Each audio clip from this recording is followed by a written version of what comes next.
Welcome to the Azul Optics Quick Start series. This course discusses how to interpret the results of the examination and how to offer advice to patients. So let's have a look at interpreting the results of the examination. In the previous course, we discussed recording patient demographics and running an examination. At the end of the examination, you will be taken to the results screen. This helps you to explain the result of the examination to the patient and offer them advice on improving their eye health. From the results screen, you can review a qualitative analysis of the examination. This will warn you if it was not run correctly, for example, if the patient was guessing during the test. From the analysis screen, you can print out the patient test report. This course covers all of these areas in detail. The result of the examination will be a score between 1 and 10, where 1 is low and 10 is high. The MPI will display this graph showing a distribution of scores of a typical Western population. It will also show how the patient's score places them within that population distribution. Patients on the low side are in the higher risk category and so should be encouraged to take action. Those on the higher end should be encouraged to come back for regular monitoring. The patient's score is usually a number between 1 and 10. However, it may also look something like this: 1B7. 1 is their score on the white scale. This is their actual score and the one you should use when advising them. 7 is the score on the blue scale. So, to explain, the test is much easier in blue than in white. The blue test has 8 levels. You can think of these as 0.1 to 0.8, i.e. less than 1.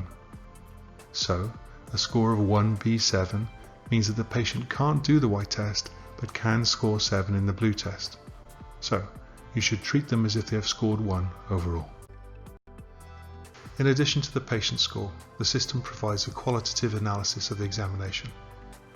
This is intended to give you confidence in the test result or to highlight where the examination may not have been run optimally.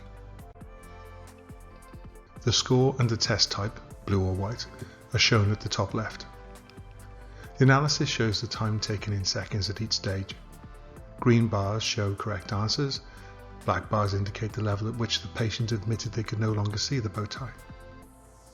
You should see a pattern in the response similar to this. Patients should slow down as the test becomes more difficult, and when they can no longer see the bow tie, they will say, "I don't know." At the bottom left, there's an analysis of the quality of the test. In this case, the test results look consistent, and this is a good thing. This example is less positive. Instead of slowing as the test has become harder, the patient has speeded up again after level 6, indicating they may be guessing. Instead of reaching the point of saying, "I don't know," the red bar at level 8 indicates that they have answered incorrectly. Even though they have not said "I don't know," the operator has chosen to end the test without verifying the score. The system has a low level of confidence in this result, and so has suggested retesting the patient. This is an example of a test where the operator chooses to verify the patient score. The patient guessed at level 8 incorrectly, and so the system retested the patient 2 more times from level 5. The graph shows that at level 5, 6 and 7, the patient always answers correctly and takes approximately the same amount of time. This looks consistent. It is therefore surprising that the patient never admits they cannot see the bow tie and instead ends each run with an incorrect answer. The system has a medium level of confidence in this score that would be improved if the patient would admit when they cannot see the direction of the bow tie. This table shows the different analysis results that you will see in practice. Consistent results will give high levels of confidence in the examination result. Where the patient behaves a little erratically, with the system only having a medium level of confidence in the result, the system will recommend that you motivate the patient to take their time and not guess when they are next tested. Where the system has a low level of confidence, the analysis will always suggest retesting the patient. Here the operator has chosen to verify the patient's score. The system suggests retesting the patient. This is because the patient gave incorrect answers at level 4, 5 and 6, and while they could not complete the test, they would not admit that the bow tie was no longer visible.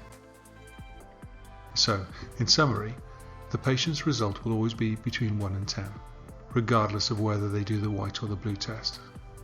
Always review the qualitative analysis and aim to produce examinations that have a high level of confidence. To do this, make sure that patients take their time and that they do not guess. So what happens when a patient scores low? It's very important not to panic a patient if they have low macular pigment density. Many tests are looking for signs of disease, but the MPI is not one of those. It looks for a risk factor for disease. It does not tell you that someone has AMD, but rather that they are at a greater risk of getting it if they don't take action. It's an opportunity to put in place preventative measures that improve a patient's long-term eye health. In fact, early recognition of this fact is a positive step and gives patients a nudge to make positive health decisions that they may not otherwise have considered. One other thing to note is that there is a popular misconception that those with darker skin will score better. This is not the case. Macular pigments come from your diet. They are a product of your genetics and lifestyle, not of your skin pigment. So, can patients increase their macular pigment density? There are a number of measures that patients can take to improve their long-term macular pigment levels. Smoking has been shown to hinder the accumulation of macular pigments, and so stopping smoking can halt this. However, on its own this won't improve macular pigmentation. Macular pigments come from our diet, and so eating colourful foods like kale, spinach, egg yolks and avocados should increase macular pigment levels over time. Being overweight causes our body to store valuable macular pigments in our fat rather than using them. Losing weight will release them.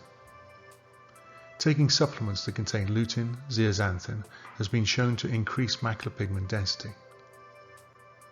Raising macular pigment is a slow process, but over a number of years, patients that take positive action should see macular pigment levels rise. However, you should bear in mind that some people's genetics mean that they will never see an increase.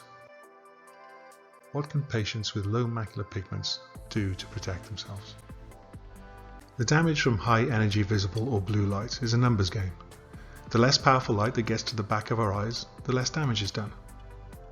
If a person has low levels of natural protection, they can increase their levels of protection by staying out of the sun, wearing a hat on bright days, wearing sunglasses, or getting blue filtering lenses that reduce HEV transmission fitted to their normal spectacles. So how do you advise patients at the end of the test? At the end of the examination, you should complete the patient handout with the patient's results to show their natural levels of protection and where they sit within the population. You can circle and explain measures that can both improve their levels of macular pigmentation and protect their eyes. There are also links to supplementary information in case they have further questions. As an alternative to the patient handout, you could print out a report from the MPI tablet.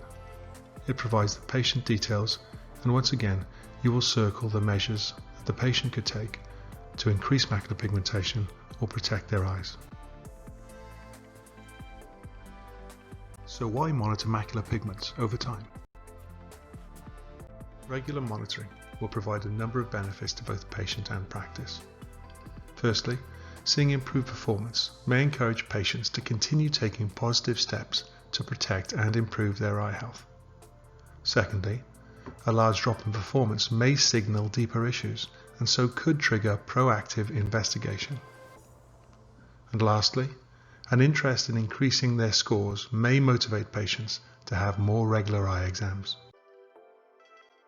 So, in summary, use the leaflet to structure the results of the test and provide the patient with supplementary information. Don't panic patients that are low. Explain that it is positive to improve health decisions.